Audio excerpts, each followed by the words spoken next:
Hi, my name is Brett Mosier, and I'd like to talk to you today about something that I believe is happening in our society right now here in America.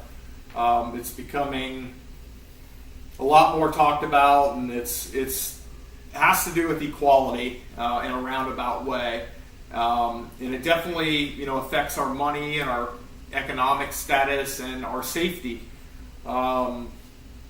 Have you ever been in trouble before? How'd you feel at that point when you were in trouble? Many people who live in our society are forced to live in a feeling of shame. Having a criminal record places women and men in this situation where they have little chance of recovering from these mistakes.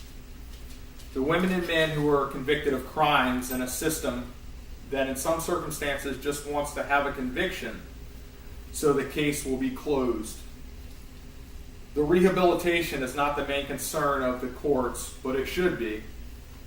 This paper will explain the recidivism rates, the economic impact on our society, and the safety concerns associated with this revolving door system.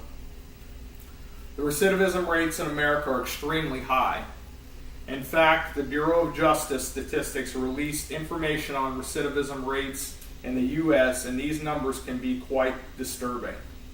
The study tracked 404,638 state prisoners from 30 states who were released in 2005, and 67.8% of them were rearrested within 3 years, and 76.6% were rearrested within 5 years after their release.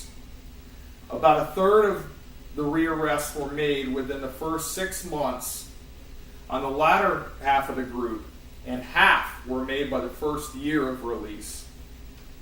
This shows that recidivism rates have the highest in the first year and declines every year after that.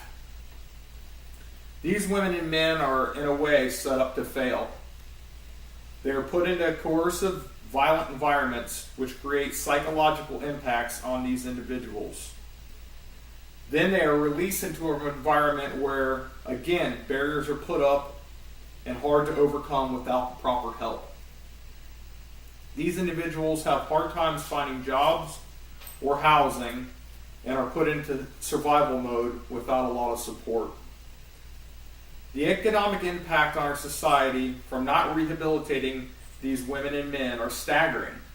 According to the Vera Institute of Justice, the average cost of housing an inmate in the U.S. in 2012 was $31,286.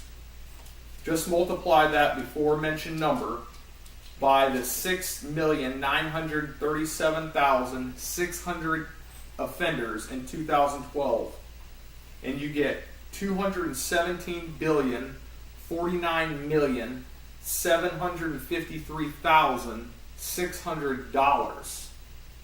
Again, that's $217,049,753,600. That's how much it costs to house these inmates.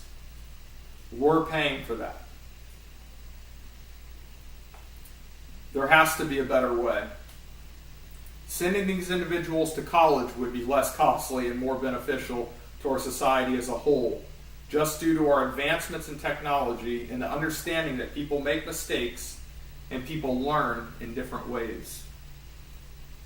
Some learn through reading, visual, and hands-on experiences. So people being products of our environment, one may not have had the same benefits in learning in their youth as another. Is it fair to these individuals that are given life sentences, such as criminal records which they carry for life? It makes sense to have records for the judicial systems, but crimes which are not violent should not be available to the general public or to companies for hiring purposes. The records being made available to the general public puts up barriers and makes it very hard for these individuals to move forward. Once they do the time for doing the crime, that should be it. It is not necessary to continue to punish them for a lifetime. It seems this would only create resentment, shame, and not allow the person to feel whole again. Every person has broken a law, whether we'd like to acknowledge it or not. It can be something as small as littering or crossing over a line on the roadway. But who determines if these laws are okay to break while others are not? In educating these individuals, our society lessens the chances of rearrests. We're not talking about the most severe criminals and making them doctors and lawyers, but taking the largest population of offenders and giving them an education and wiping their slate clean after they have successfully completed their sentence.